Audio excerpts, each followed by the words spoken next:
Coba bayangin deh, Anda lagi berdiri ngadepin sebuah ancaman yang luar biasa gede dan mengerikan. Sebuah kekuatan yang benar-benar mustahil buat dilawan, di mana otot, senjata, atau teknologi militer sehebat apapun terbukti sama sekali nggak berguna. Nah, pertanyaannya, kalau semua jalan keluar udah tertutup rapat, dan musuh ini nggak bisa dikalahkan oleh tangan manusia, apa yang sebenarnya jadi senjata pamungkas kita? Ini bukan cuma skenario fiksi loh, tapi ini adalah inti dari sebuah kisah luar biasa yang bakal kita bahas hari ini. Oke, di pembahasan kita kali ini, kita bakal ngerangkai beberapa informasi untuk ngelihat langsung sebuah peristiwa akhir zaman yang super epik. Nabi Isa dan pasukan Ya'juj dan Ma'juj. Kita bakal lihat kronologi gimana peran krusial Nabi Isa alaihissalam saat berhadapan langsung dengan salah satu ancaman paling mematikan buat umat manusia. Ini tuh cerita tentang krisis besar, strategi, dan pastinya intervensi yang benar-benar di luar nalar kita sebagai manusia. Bagian pertama, ancaman fisik yang tak terkalahkan, sebuah kekuatan luar biasa di akhir zaman. Jadi gini konteksnya, tepat setelah Nabi Isa turun ke bumi dan bareng sama Imam Mahdi berhasil ngalahin Dajjal, ternyata umat manusia tuh belum bisa napas lega. Kenapa? Karena tiba-tiba muncul ancaman yang jauh-jauh lebih masif. Allah Subhanahu wa Ta'ala ngasih ketetapan langsung ke Nabi Isa, ngabarin kalau tidak akan ada seorang pun manusia yang mampu mengalahkan mereka. Bayangin aja, peringatan ini tuh langsung nekenin betapa ngerinya skala ancaman Ya'juj dan Ma'juj ini. Jumlah mereka tuh saking banyaknya, perusak dan bengis banget. Sampai-sampai kalau kita nekat ngelawan pakai fisik, udah pasti ujungnya kalah telak. Benar-benar mustahil. Lanjut ke bagian kedua. Berlindung di Gunung Tur. Langkah mundur yang strategis bagi orang-orang beriman. Ngadepin musuh yang mustahil dikalahin ini, terus apa dong langkah yang harus diambil? Nah, alih-alih maksain pertempuran berdarah yang udah pasti sia-sia cuma demi gengsi, Nabi Isa nerima perintah Allah untuk ngambil langkah yang sangat taktis, yaitu nyelamatin umat yang beriman. Lokasi evakuasinya juga spesifik banget, yaitu di Gunung Tur yang ada di Palestina. Tapi ingat ya, mundur ke gunung ini sama sekali bukan berarti mereka pengecut. Justru sebaliknya, ini adalah bukti ketaatan mutlak sama perintah ilahi dan pengakuan jujur kalau manusia itu emang rentan banget. Di atas gunung inilah mereka semua terisolasi sambil ngeliat dari jauh kekacauan gila yang lagi nyapu daratan di bawah mereka. Bagian ketiga, kekuatan tertinggi dari doa yang jadi titik balik krisis ini. Coba rasain deh ketegangan di momen itu. Udaranya kerasa berat banget. Orang-orang beriman benar-benar terpojok di atas pegunungan tanpa ada jalan keluar. Nah, disinilah letak klimaks yang kontras banget. Di satu sisi, ada kekuatan fisik yang brutal dan gelombang Ya'juj dan Ma'juj yang seolah nggak ada habisnya, benar-benar murni kekacauan duniawi.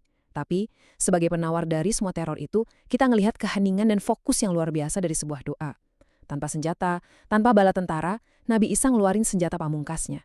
Beliau memohon langsung ke Sang Pencipta supaya kaum perusak ini dimusnahkan. Masuk ke bagian keempat. Wabah kematian massal, intervensi ilahi dari makhluk yang paling kecil.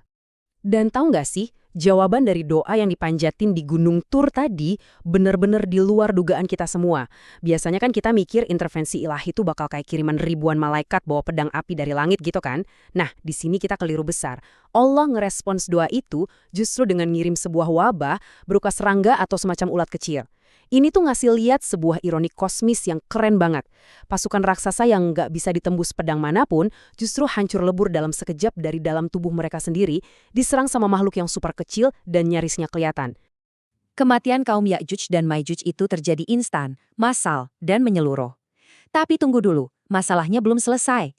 Kemenangan instan ini malah bikin krisis susulan yang nggak kalah ngeri buat para penyintas di gunung.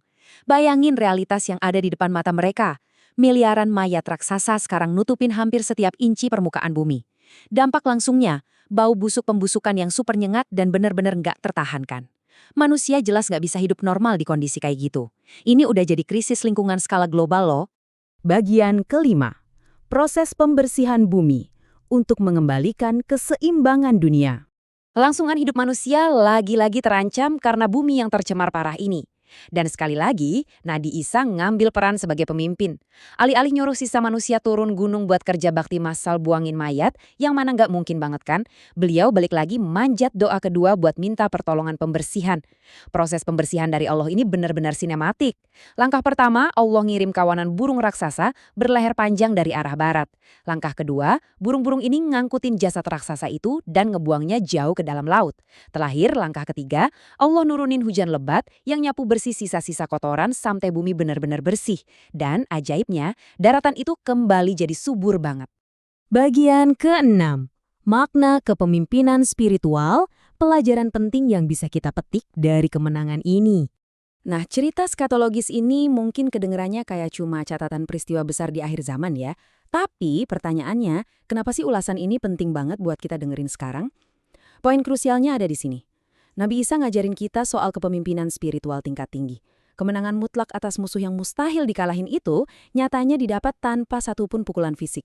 Ini ngingetin kita, pas kita dihadapkan sama masalah yang bener-bener nggak bisa dipecahin pakai logika, uang, atau tenaga, jawaban satu-satunya adalah intervensi ilahi yang ditarik lewat doa dan kepasrahan total. Yang pada akhirnya bawa kita ke satu renungan penting. Kalau suatu saat nanti Anda ngadepin Ya'juj dan Ma'juj versi hidup Anda sendiri, entah itu krisis keuangan yang berat banget, karir yang mentok total, atau masalah hidup yang bikin stres berat, apa yang bakal Anda lakuin? Apakah Anda bakal terus maksain diri dan ngerasa pusing karena ngandelin kekuatan Anda sendiri yang terbatas itu? Atau Anda berani ambil langkah mundur sejenak ke Gunung Tur versi Anda? Angkat tangan dan nyerahin semuanya ke kekuatan tak terbatas dari Sang Pencipta? Coba deh dipikirin baik-baik.